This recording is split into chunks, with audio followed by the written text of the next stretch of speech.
Mahadev digital Uchdi ચેનલમાં આપનું હાર્દિક સ્વાગત છે। અમારી ચેનલને લાઈક કરો, શેર કરો અને સબસ્ક્રાઇબ કરો અને કોમેન્ટમાં હર હર મહાદેવ લખો।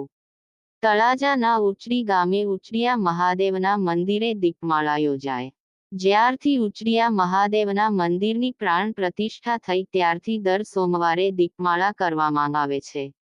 આજની દીપમાળા ઉંચડી ગામના શિવભક્ત એવા ગોહિલ ગોરધનભાઈ પરસોત્તમભાઈ અને તેમના પરિવાર દ્વારા મહાઆરતી ઉતારવામાં આવી અને શિવભક્તો ખૂબ મોટી સંખ્યામાં મહાદેવના મંદિરે પધારે। જય ઉચડિયા મહાદેવ।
માલા ગોરધનભાઈ પરસોત્તમભાઈ ગોહિલની છે.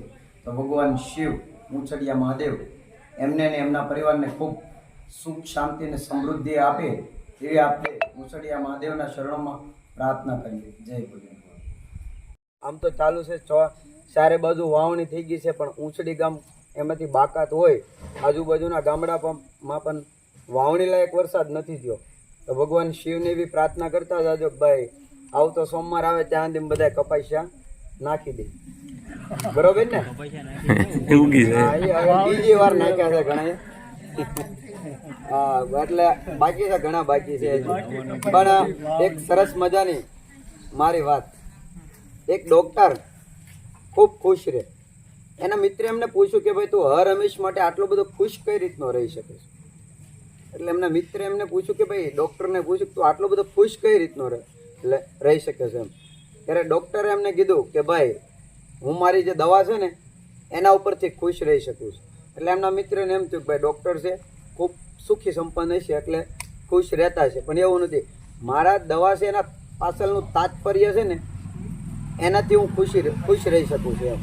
હું દવા મારી પોતાની છે એટલે પીને ખુશ નથી રહેતો, કે દવા છે એના તાત્પર્યથી હું ખુશ રહી શકું એમ.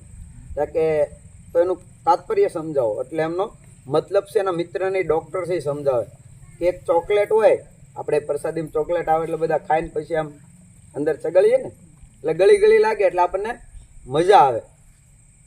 એવી જ રીતની જો આગળ પેરાસિટામોલ આપી દીધી હોય કોકે કડવી કોઈ પણ પ્રકારની દવા કે અહુડિયા કોઈ પણ આપણે પીધું હોય એટલે તરત કા અંદર ઉતારી જાય ને કા બહાર થૂકી નાખીએ. એવી જ રીતનું જિંદગીનું પણ કંઈક આવું જ છે. કઈ રીતનું એ કે કડવી કોઈ પણ ગળી વસ્તુ હોય ને એમ સારા પ્રસંગો હોય કે સારી કોઈ એવી વાતો હોય, સારો માણસ હોય કે સારા પ્રસંગો હોય, સારી ઘટના હોય એને આપણે અવારનવાર વાગોળ્યા કરતા હોઈએ છીએ. અને કોઈ પણ ખરાબ ઘટના હોય આપણે કેમ દવા તરત ગળે ઘૂંટડો ઉતારી દઈએ એમ કોઈ પણ ખરાબ પરિસ્થિતિ હોય તો આપણે એ પ્રસંગને કે એ કોઈ ઘટનાને આપણે તરત તે ભૂલાવી દેતા હોઈએ છીએ. તો બસ વધારે તો કંઈ નહીં કહેતા. ભગવાન શિવ બધાને ખૂબ ખુશ, સુખ સંપત્તિ, ધન, ઐશ્વર્ય અને વૈભવ પ્રાપ્ત કરાવે અને જલ્દી વરસાદ આવે એવી ભગવાન શિવના શરણોમાં પ્રાર્થના. જય ભોળાનાથ.